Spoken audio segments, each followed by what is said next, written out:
So as I'm sure you're well aware now, everyone and their brother has made it their business that we're being evicted and we have a move out date in less than a month. Like I said before, I could give a fuck what people have to say about us online. For a split moment there last night, I thought I was going to bounce back to my old self and say something. Specifically to this one mama that just keeps popping up on my For You page on all the platforms. I took the time to really ask myself if that's what I want to do. I went to her page and realized I've been the talk of her content for quite some time now, as well as quite a few other moms she likes to just mom shame on reach. I realized immediately, so not worth it. This girl's so bitter. Because in all honesty, pointing out everything you have that another mama doesn't have doesn't make you better. I'm well aware the wrap should be wrapped a little bit differently than this, but she keeps slinging her head everywhere, so I had it like this to protect her neck. And after baby girl calmed back down, I wrapped it the recommended way. So like I was saying, after a long day of reflecting, if I really want to snap back at either of these people, really all I have to say to y'all is you're welcome. The only reason your videos get any views is because of the negative, untrue narrative you've set up about other people. I mean, let that sink in. Your content wouldn't get views if you were to do anything genuine about yourself. Yet you post gossip-worthy content, bashing other mamas, and you get the views. So really, you should be thanking us mamas that your content gets any views. Even just a few hours I spent wondering if I was going to snap back at anybody really just left this negative, icky feeling in my that I just don't like anymore. It's sad that people on the internet had to force you into putting your children into a better situation.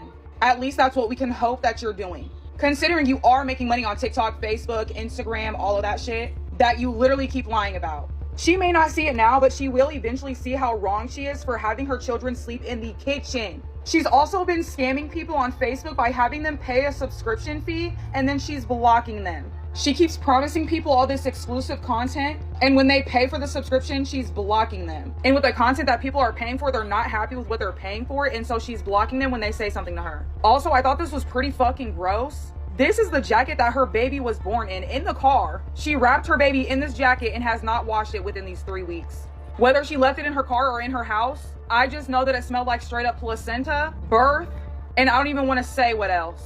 I'm sick. Stephanie Jenkins, in particular, has made it a priority to respond to online criticism rather than taking tangible steps to ensure her family's well-being. So, is she truly unbothered by the backlash, or is she just trying to control the narrative?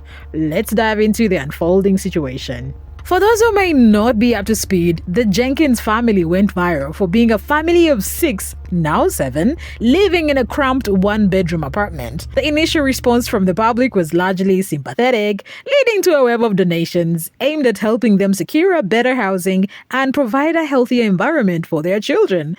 However, instead of prioritizing their children's well-being and using the funds appropriately, Stephanie and her husband, Andrew, made questionable financial decisions. Rather than finding a larger and more suitable living space, they indulge in expensive, non-essential purchases, high-end kitchen appliances, and a fully equipped gaming setup for Andrew, who has continuously refused to seek employment. These choices raised concerns about their true priorities and whether they genuinely intend to improve their family's situation or merely exploit public generosity. Now, with an eviction notice served and a move-out deadline fast approaching, their lack of preparation is catching up to them. The eviction case against Andrew Jenkins was officially filed on January 7th, with a court hearing scheduled for February 19th. The court subsequently ruled that they must vacate their apartment by March 16th or face forcible removal. We got 19 days until move out date. Yeah, you heard that right, 19 days. So here's to one of the last Sunday resets in our home before we move. As excited as I am for new growth opportunities for our family and moving into a better situation, I'm definitely a little bittersweet. This is the home that's housed us for the past 3 years, the home that we've grown our little family in. I mean, we've had two family Christmases here and multiple birthdays. We added 2 awesome members to our family. We've just shared a lot of amazing memories in this little home. And honestly, as someone who has moved around a lot as a kid, I really appreciate the fact that my kids have been to the same school for the past 3 years, and they really have developed a lot of friendships there. And for as many downfalls as this apartment has, I'm always fearful that I'm just going to run into worse going somewhere else, to be honest with you. But that's not the positive mindset we're working on. I truly believe that this is God's timing, and we couldn't have moved ourselves any faster. We have made attempts to try to move out of here previously, and we were just denied. I'd be lying if I said I'm not a little fearful that's going to happen this time around too, but I really do believe this is God's timing. And then obviously, it's not like we have much choice, right? So with us having less than 3 weeks, cleaning videos are going to look a little bit different. I'm not going to do like necessarily packing because we're not going to be moving very far. And by that I mean we're not moving out of state, and I see no reason to like pack everything in boxes when you're just going to be moving a short distance. It's much easier to just put everything in baskets, and then when you get from point A to point B, you can just put everything away right away. And then with any move, you always end up finding things you just don't need to keep and bring with you. Despite this looming deadline, there is little evidence that they have taken serious steps towards securing alternative housing or making concrete plans plans for their family's future. Instead, Stephanie appears to be more concerned with responding to online critics and engaging in social media feuds rather than directing her energy toward resolving their housing crisis. Her public actions suggest that maintaining a certain image online takes precedence over making responsible decisions that could positively impact her family's long-term stability. Content creators, including Morgan, have been vocal about the Jenkins' apparent neglect in prioritizing their children's needs. Many have pointed out the irresponsibility of continuing to expand their family while failing to provide a stable home. Stephanie, let's get something straight here.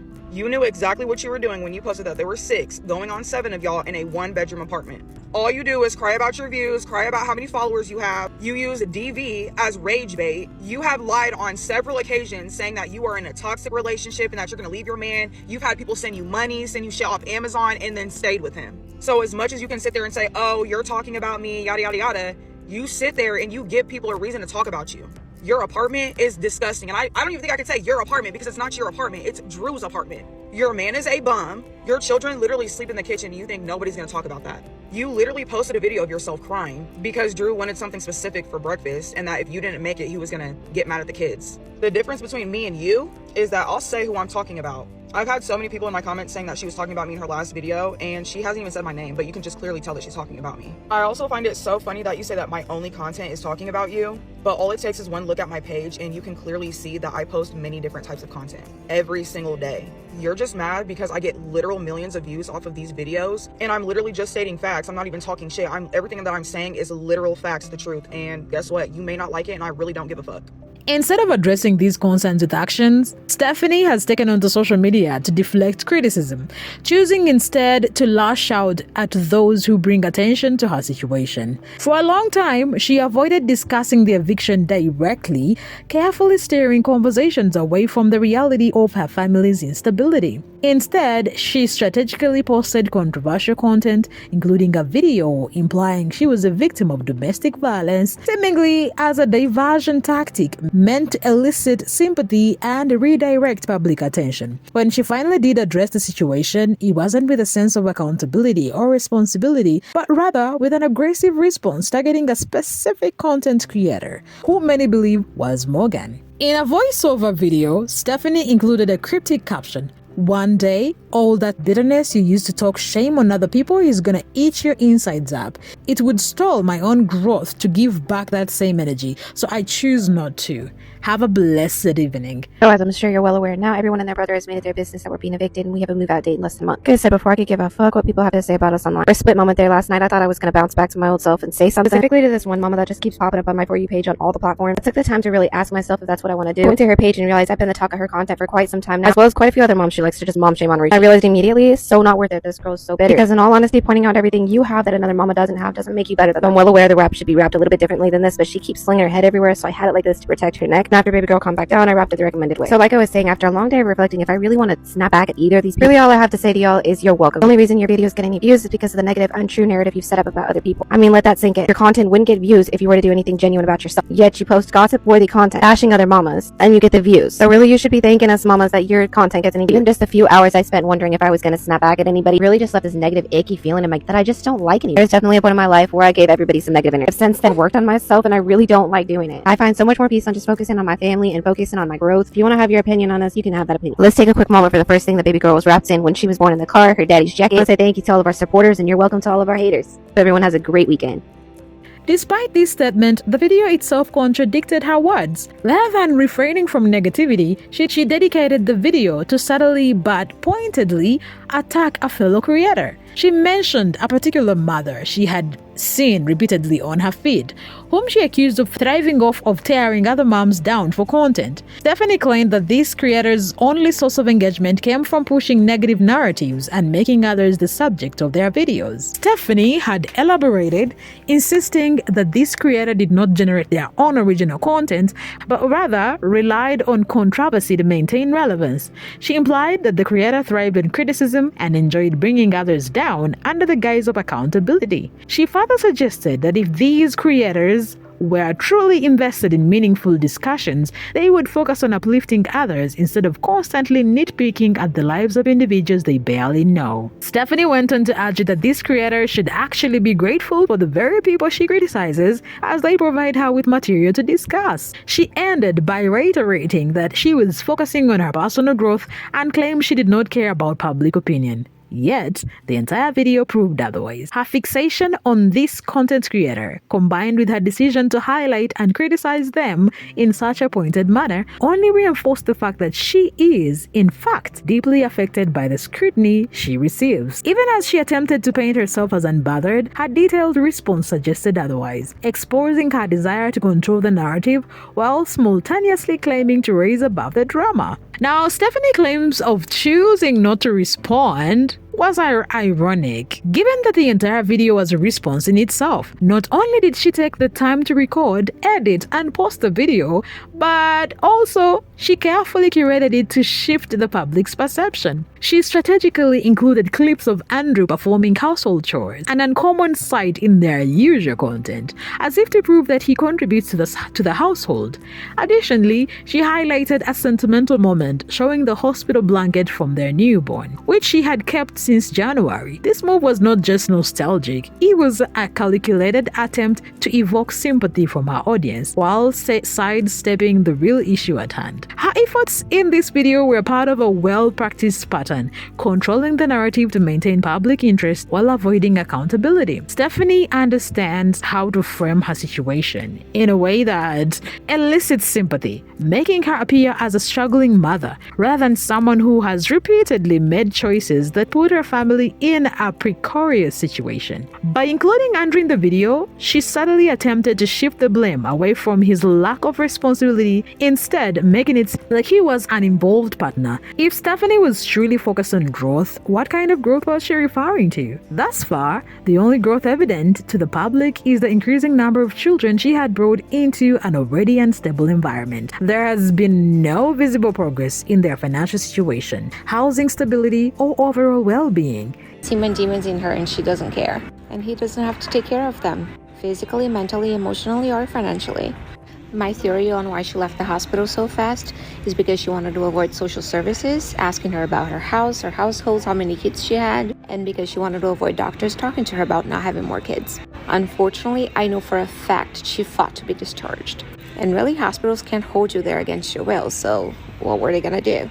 With all of my kids, I only stayed in the hospital for 1 day after giving birth, as long as there were no complications. So since she didn't have any complications, there was no need for her to rush out of there. It was only going to be a day. In fact, with each passing controversy, it seems they become more dependent on external support rather than working toward long-term stability. Her words about not caring what people say also ring hollow, as her continuous engagement with online criticism tells a different story. She frequently responds, whether directly or indirectly, proving that public perception does in fact matter to her. Even when she claims to be raising above the negativity, her actions constantly contradict that narrative, reinforcing the idea that she thrives on the very attention she claims to detest. Now, Morgan, one of the most vocal content creators covering the Jenkins situation, did not hold back in her response. She exposed Stephanie's inconsistencies, highlighting how she had strategically placed herself in the public eye to maintain attention